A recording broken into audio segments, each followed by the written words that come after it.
L'Union européenne aurait rompu avec Cuba et, cela semble être un changement irréversible. La rupture est importante, évidemment, surtout si l'on pense que le régime est déjà assez isolé. Regardez le détail. Voyons, les États-Unis ont commencé à faire pression sur les Cubains ou sur le gouvernement, le régime, disons, pour qu'ils opèrent un tournant, c'est-à-dire qu'ils fassent un changement, non? C'est un peu l'idée qu'ils ont depuis un moment, non? Et dans cette idée, l'Europe a commencé petit à petit à s'impliquer dans le sujet, non? Elle a commencé à s'intéresser à la question. Et même, il y a eu plusieurs, disons, hôtels qui ont commencé à fermer, y compris des hôtels européens. Et le Parlement a déjà demandé la suspension du dialogue entre l'Union européenne et Cuba. C'est-à-dire qu'il y a une suspension du dialogue entre le régime et l'Europe jusqu'à ce qu'ils fassent des pas concrets vers une démocratie. C'est ce que demandent aux Cubains le Parti populaire européen, les conservateurs et les réformistes européens, ainsi que les libéraux du Royaume-Uni. Renouveler l'Europe a réussi à faire adopter un texte qui condamne dans les termes les plus fermes possibles la répression systématique sur l'île. L'analyse du leader de l'opposition cubaine, José Daniel Ferrer, selon ce que rapporte le Parlement, a demandé aujourd'hui jeudi que l'Union européenne suspende le dialogue politique, ainsi que toute coopération avec le régime, tant qu'il n'aura pas pris de mesures concrètes et significatives vers une transition démocratique, et qu'il n'aura pas libéré immédiatement et sans condition les quelques 1300 prisonniers politiques. Il y a eu un vote, 283 voix pour 199 contre 85 abstentions, et c'est ainsi que le vote a été obtenu, n'est-ce pas? En particulier, la torture, la violence de toutes sortes, y compris les menaces, ont été dénoncées. Tout cela a été signalé là-bas. Certains détails ont même été évoqués, n'est-ce pas? On a parlé de la malnutrition, de la surveillance de masse, du travail forcé, de la persécution judiciaire. En fait, on a parlé un peu de tout, n'est-ce pas? Des problèmes les plus graves que connaît l'île. Ils ont au moins évoqué certains d'entre eux, non? Le Parlement européen a également exprimé sa très vive et urgente inquiétude face à la détérioration dramatique des conditions de vie à Cuba. Donc il y a quelque chose là que les Européens considèrent en soi comme très grave. C'était très évident, mais il fallait aussi qu'ils prennent position. Et c'est ce qu'ils ont fait. N'est-ce pas? L'idée, c'est ça. Qu'il y ait un tournant, qu'il y ait un changement. C'est ce qu'ils font, non? Est-ce que ce sera possible? Regardez, en attendant que les choses se décident, ils sont bel et bien en train d'agir. Je ne sais pas s'il s'agit de vrais changements ou non, parce qu'il y a beaucoup de méfiance envers le régime. Évidemment, non. Je ne sais pas comment faire confiance à un régime qui n'a rien voulu changer depuis tant de décennies. C'est très difficile de leur faire confiance. Oui, mais regardez, peut-être que la pression aide un peu. Parce que regardez, il y a eu cette réunion que nous voyons sur cette photo, lors de laquelle, selon le régime, il aurait déjà approuvé son plus grand paquet de réformes économiques depuis des décennies. Cela à cause de la pression des États-Unis. Díaz-Canel, président pour le dire ainsi, n'est-ce pas? Il a admis pour la première fois que la crise a des causes internes, pas seulement externes. Et cela a attiré mon attention, qu'il reconnaisse qu'il y a des causes internes. Malgré cela, le scepticisme demeure. Non, ni les Cubains n'y croient, ni les États-Unis ne pensent qu'il va y avoir un vrai changement, mais au moins c'est ce qu'ils montrent. Ce sera le temps qui le dira, n'est-ce pas? Mais l'Assemblée nationale du pouvoir populaire de Cuba a tenu ce jeudi une session extraordinaire pour ratifier le plus grand paquet de réformes économiques lancées par le régime depuis des décennies. L'idée était déjà en train de mûrir à cette époque. Marco Rubio avait déjà fait des commentaires sur cette possibilité. Des réunions ont eu lieu entre hauts gradés militaires cubains et américains, ainsi qu'entre responsables politiques. N'est-ce pas? La pression vise à ce que le changement soit visible immédiatement, avec des actions concrètes dès maintenant, et non un simple maquillage pour gagner du temps avant de reprendre les anciennes pratiques, n'est-ce pas? Honnêtement, il est difficile de croire à un réel changement pour l'instant, mais bon. En ce moment, on dit qu'il y a des obstacles qui ne viennent pas de l'extérieur. Et c'est pour ça qu'ils ne viennent pas de l'extérieur, parce qu'il y a un blocus et je ne sais quoi d'autre. Tu sais, c'est toujours la même chose, non? Dans ce sens, le paquet inclurait une plus grande autonomie pour les municipalités et les entreprises d'État, la relance de l'agriculture, l'ouverture au commerce extérieur et une réforme sociale. Parmi les nouveautés, il y a le fait que les Cubains vivant à l'étranger pourraient investir à égalité avec les entreprises d'État et le capital étranger. Une ouverture jusque-là non formalisée, avec aussi une réduction des ministères prévus. Cela aussi était intéressant. C'est-à-dire qu'ils ont un tas de ministères, oui, un peu comme les secrétariats ici au Mexique. Ils vont les réduire, ils vont en supprimer beaucoup, non? C'est-à-dire que le gouvernement va devenir plus léger, disons, non? La bureaucratie et tout ça, non? Voyons comment ça se passe, passons à d'autres sujets importants.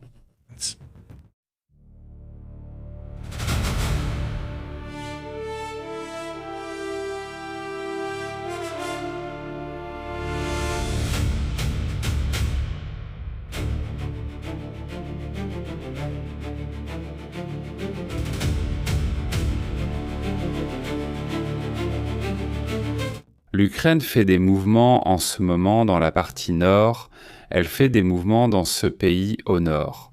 Regardons la carte, mais c'était à prévoir, n'est-ce pas? Avec tout ce qui s'est passé, toutes les attaques qui ont eu lieu des deux côtés, il était donc à prévoir que tôt ou tard, il y aurait la préoccupation qu'il puisse y avoir un certain type un mouvement depuis la Biélorussie. Ici, c'est l'Ukraine et au nord se trouve la Biélorussie. Et les Ukrainiens craignent que les forces biélorusses ne commencent à être entraînées dans la guerre. Oui, parce qu'il y a déjà des réactions de la part de la Russie, n'est-ce pas? Alors, voyons, selon Kiev, il n'y a pas de risque imminent, pas comme si c'était pour aujourd'hui ou demain, mais ils pensent quand même qu'il y a une intention. Ils commencent à creuser des tranchées, ils veulent se préparer encore plus. Les drones espions russes volent très près de l'Ukraine dans l'espace aérien de la Biélorussie. En fait, dernièrement, ils détectent que des avions ou des drones espions russes passent par ici depuis la Biélorussie, ils entrent, s'infiltrent, puis repartent, comme ça. C'est un mauvais signe. Évidemment, l'Ukraine intensifie ses efforts, renforce les fortifications à sa frontière nord, y compris des fossés anti-chars, des obstacles en béton, ces fameux dents de dragon. Vous vous souvenez, ces dents de dragon ressemblent à des triangles? En béton, quelque chose comme ça, je ne sais pas si c'est avec du métal ou autre chose, mais ça empêche les chars d'avancer. En résumé, ils installent des fortifications, obstacles en béton et dents de dragon. L'idée, c'est de bloquer les véhicules blindés pour que les forces armées ne puissent ne pas passer par là. Là aussi, ils mettent des barbelés, ils installent de plein de choses dans le but de limiter la possibilité qu'ils veuillent tenter une manœuvre par là, non? Et regardez, aujourd'hui a eu lieu l'une des attaques les plus importantes de l'Ukraine à l'intérieur de la Russie, et plus précisément à Moscou. Les images qui circulent aujourd'hui des attaques ukrainiennes à Moscou sont vraiment hallucinantes, n'est-ce pas? Et dans un instant, nous parlerons des réactions de la Russie, parce qu'elles existent. Eh bien, ils deviennent aussi un peu intenses à ce sujet, n'est-ce pas? Il y a donc des probabilités d'une intensification, d'une escalade. Nous n'irons évidemment pas plus loin. Merci.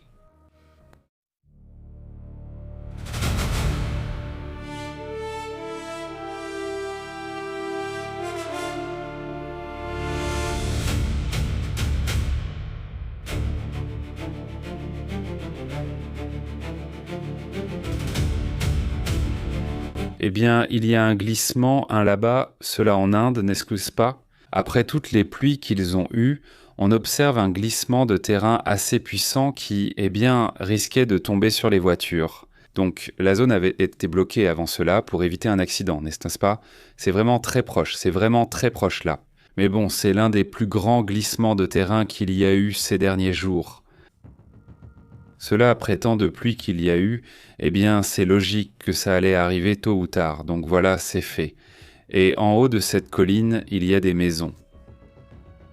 Il y a des maisons et je ne sais pas à quel point elles seront habitables maintenant, après ce glissement de terrain, mais regardez si vous pouvez voir le début.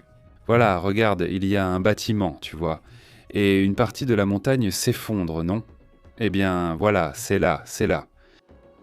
La vidéo qui circule montre précisément l'un des plus grands glissements de terrain de l'année, disent-ils. Bon, un autre sujet qui attire l'attention, c'est cette pluie noire qui est apparue en Ukraine, dans la capitale. Là, Mando Conflicto le montre sur Twitter avec des images similaires à celles que nous avons montrées ce matin, non? des pluies noires, hein? Des pluies de couleur noire. Cela est dû à la fumée. La quantité de fumée signalée est surprenante. Regarde, voici une autre image de cela. De celle-ci, oui, comme des colonnes de fumée noire. Dans ce cas, c'est plutôt gris, n'est-ce pas? Qui ont été observés. Voilà, regarde, là un drone, là un autre drone. Non, eh bien ça a été très dur. La journée d'aujourd'hui a vraiment été très difficile. C'est comme s'ils avaient dit « Allons-y, notre mission est de détruire tout le raffinage de carburant à Moscou et dans les environs de Moscou. » Et cela pose un gros problème, n'est-ce pas? Passons à d'autres sujets importants.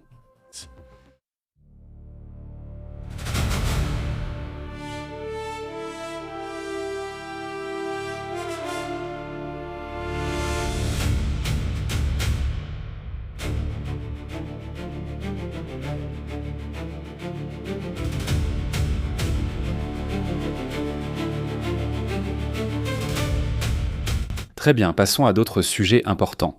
Regardez, les pronostics commencent à sortir sur la façon dont va se dérouler le match du Mexique aujourd'hui contre la Corée du Sud. Et jusqu'à présent, la plupart des pronostics du moins ont été ou sont positifs, n'est-ce pas? Je ne sais pas ce que vous en pensez, comment vous voyez les choses, comment vous croyez que le match va se terminer, mais évidemment il y a une certaine confiance. Et ça m'inquiète un peu plus, tu vois, qu'ils finissent par avoir trop confiance, mais bon, espérons que non. Salutations à Eliseo, comment tu vas? Salut. À Francisco Ars, comment tu vas? Salutations. MT, à toute la communauté qui arrive en direct, c'est super. Merci beaucoup d'être ici, de nous accompagner. Le lycée dit, voyons s'ils arrêtent de menacer. Le président de l'Iran a dit qu'il s'agit de respect mutuel, dit l'Élysée.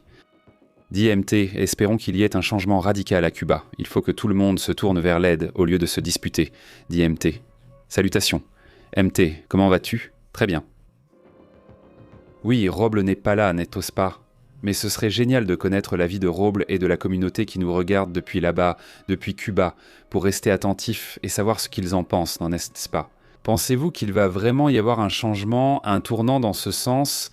Ce serait super intéressant d'avoir leur avis, non? Et bon, nous en reparlerons aussi ici, n'est-ce pas? Mais bon, voilà la situation à Cuba, tout comme le sujet de l'Ukraine, cela montre aussi qu'il y a encore beaucoup de choses à venir. Nous verrons sûrement petit à petit les réactions, n'est-ce pas? Et nous les détaillerons au fur et à mesure, mais bon. On dirait qu'après tant de choses, il n'y a pas de tournant, il n'y a pas de changement. Et regardez, écoutez ce que dit Netanyahou. Allons-y.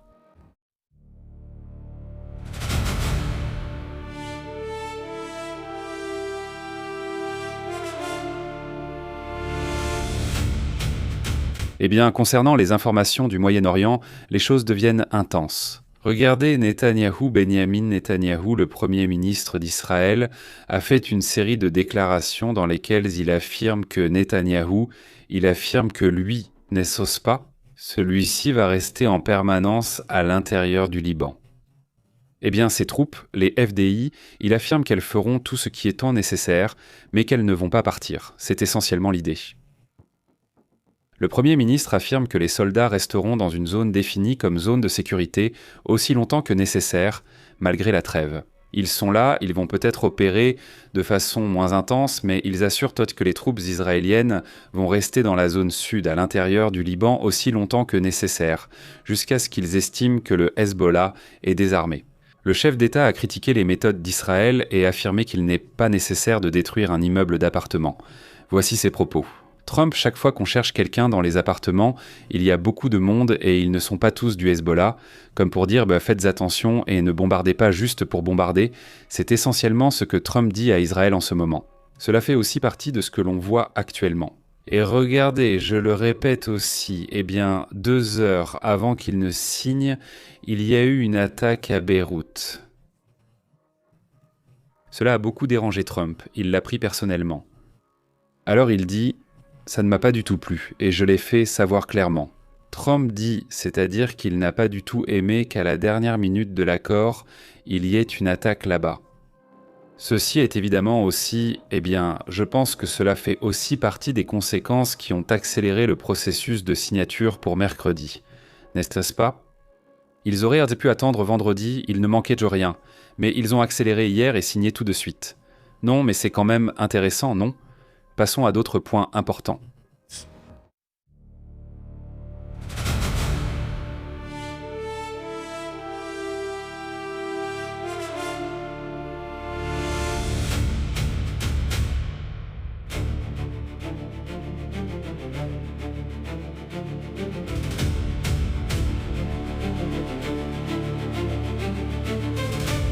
Eh bien, très bien, les choses continuent comme ça, n'est-ce pas? Passons à d'autres sujets. Comment vas-tu? Salut, très bien. Ce rubloc, c'est Francisco Eliseo. Merci beaucoup. Voyons comment ça se passe, Élisée. Voyons comment ça se passe. Un petit pronostic par là. 2-2, dit MT. Salut MT. 2-1 pour le Mexique, dit Francisco. J'ai vu comment tu allais, Vic. Quel est ton pronostic? Panterita, comment tu vas? Très bien. Rigoberto Bermuda, ça va? Salut, tu vas bien? Il dit bonjour, il dit « Aujourd'hui, j'ai vu tous les likes. Super, super. Eh bien, continuez à nous accompagner, on va vers un autre. » Voyons ce qui se passe sur d'autres sujets d'actualité, parce que d'après ce que je vois, il y a déjà une réaction de Vladimir Poutine concernant l'Ukraine, concernant cette attaque qui a eu lieu. Et puis, il y a aussi d'autres sujets, non? Il y a plusieurs sujets en attente, mais pour commencer, eh bien, ce Poutine. Apparemment, il se prépare déjà à des bombardements et d'ailleurs, il y a aussi une alerte scientifique concernant un potentiel épidémique. C'est une recherche qui est vraiment bonne. J'espère que cette recherche sera analysée par les CDC de chaque pays, car cela impliquerait qu'il faudrait travailler sur certains sujets dans le monde entier. Aujourd'hui, on va t'en parler. Allons-y, allons-y.